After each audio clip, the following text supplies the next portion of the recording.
Friends, இன்றைக்கி என்ன ரெசிபின்னு பார்க்குறீங்களா? இன்றைக்கி எல்லாருக்கும் ஃபேவரட்டான சிக்கன் ரெசிபி தாங்க. மும்பை ஸ்டைலில் சிக்கன் டிக்கா மசாலா தாங்க இன்றைக்கி செய்ய போகிறோம். வாங்க அதை எப்படி செய்கிறதுன்னு பார்க்கலாம். பவுலில் 2 ஸ்பூன் தயிர் சேர்த்துக்கலாம், மஞ்சள் பொடி, garam masala, chilli powder, pepper கொஞ்சம் சேர்த்துக்கலாம், ஜீரக பொடி கொஞ்சம் சேர்த்துக்கலாம், கொஞ்சமாக கஸ்தூரி மெத்தி, ஆஃப் லெமனை சேர்த்துட்டு சிக்கனை சேர்த்துட்டு நல்லா பெசரி எடுத்துக்கோங்க. ஒரு 20 மினிட்ஸ் ஊற வச்சுட்டு கடாயில் எண்ணெய் சேர்த்துக்கோங்க. இது சிக்கனை சேர்த்துட்டு 2 பக்கமும் பொரிச்சு விட்டு திருப்பி விட்டு எடுத்துக்கோங்க. இப்போ கடாயில் வெங்காயம், தக்காளி சேர்த்துக்கோங்க, இஞ்சி, பூண்டு, காஞ்ச மிளகா சேர்த்துக்கோங்க, கொஞ்சமாக கேஷ்யூ நட் சேர்த்துக்கோங்க, உப்பு சேர்த்துட்டு இது நல்லா வதக்கி எடுத்துகிட்டு ஆற வச்சுட்டு பேஸ்ட்டாக அரைச்சி எடுத்துக்கோங்க. இப்போ கடாயில் கொஞ்சமாக எண்ணெய் சேர்த்துக்கோங்க, சில்லி பவுடர், மஞ்சள் பொடி சேர்த்துட்டு நல்லா ஃப்ரை பண்ணிவிட்டு அரைச்சி வச்ச மசாலாவை சேர்த்து நல்லா ஃப்ரை பண்ணி எடுத்துக்கோங்க. இப்போ கொஞ்சமாக தண்ணி சேர்த்துக்கோங்க. இப்போ ஃப்ரை பண்ணி வச்ச சிக்கனை உள்ளே சேர்த்துக்கோங்க.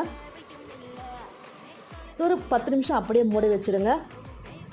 10 நிமிஷத்துக்கு ஆன பிறகு கொஞ்சமாக கரம் மசாலா சேர்த்துக்கோங்க, கஸ்தூரி மெத்தி சேர்த்துட்டு சப்பாத்தியோட சர்வ் பண்ணுங்கள். டேஸ்ட் அல்டிமேட்டாக இருக்கும். தேங்க்யூ.